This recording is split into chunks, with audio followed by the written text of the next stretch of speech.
Bismillahirrahmanirrahim. Assalamualaikum warahmatullahi wabarakatuh.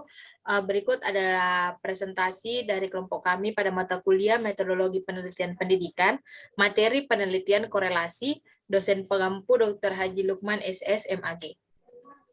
Kami dari kelompok 5, kelas C19B, dengan anggota yang pertama Endang Putriani, yang kedua Nurul Isa Aulia, yang ketiga Hardianti, dan yang keempat Juli Hernita.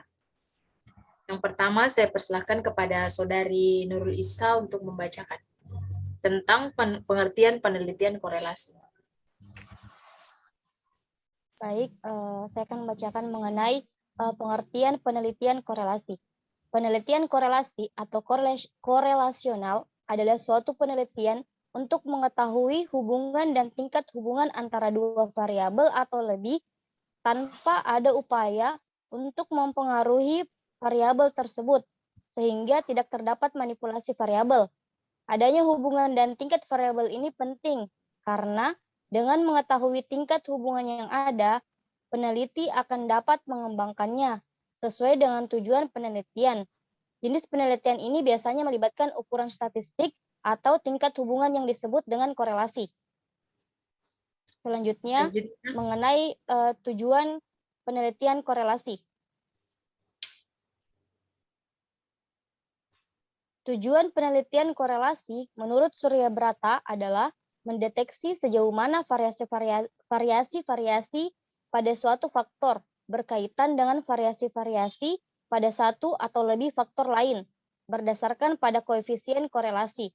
Nah, sedangkan menurut Gay, penelitian korelasional adalah untuk menentukan hubungan antara variabel atau untuk menggunakan hubungan tersebut untuk membuat prediksi.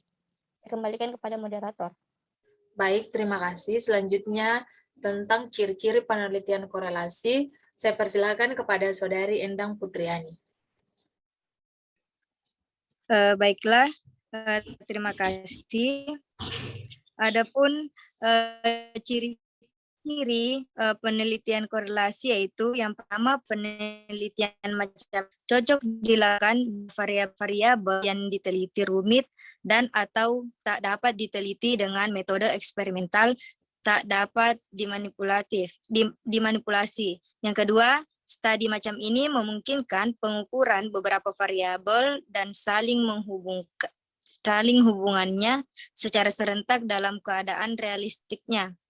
Yang ketiga, output dari penelitian ini adalah taraf atau tinggi rendahnya saling hubungan dan bukan ada atau tidak adanya saling hubungan tersebut. Yang keempat, dapat digunakan untuk meramalkan variabel tertentu berdasarkan variabel bebas. Selanjutnya, macam-macam penelitian korelasi, saya persilakan kepada Saudari Endang Putriani. Baik, macam-macam korelasi ada 3, yaitu penelitian hubungan. Penelitian ini digunakan untuk menyelidiki hubungan antara hasil pengukuran terhadap dua variabel yang berbeda dalam waktu yang bersamaan. Yang kedua, penelitian prediktif. Penelitian ini berfokus pada pengukuran terhadap satu variabel atau lebih yang dapat dipakai untuk memprediksi atau meramal kejadian di masa yang akan datang atau variabel lain.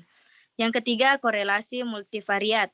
Teknik untuk mengukur dan menyelidiki tingkat hubungan antara kombinasi dari 3 variabel atau lebih disebut teknik korelasi multivariat. Saya kembalikan kepada moderator. Baik, terima kasih. Selanjutnya saya akan membacakan tentang langkah pokok, desain dasar dan rancangan penelitian korelasi. Langkah pokok dan desain dasar yang pertama adalah penentuan masalah. Masalah yang harus dipilih mempunyai nilai yang berarti dalam pola perilaku fenomena yang kompleks yang memerlukan pemahaman. Yang kedua, penentuan subjek. Subjek yang dilibatkan dalam penelitian ini harus dapat diukur dalam variabel-variabel yang menjadi fokus penelitian. Yang ketiga adalah pengumpulan data. Data yang dikumpulkan sesuai dengan instrumen-instrumen dan harus dalam bentuk angka. Dan yang keempat adalah analisis data. Analisis dilakukan dengan cara mengkorelasikan hasil pengukuran suatu variabel dengan hasil pengukuran variabel lainnya.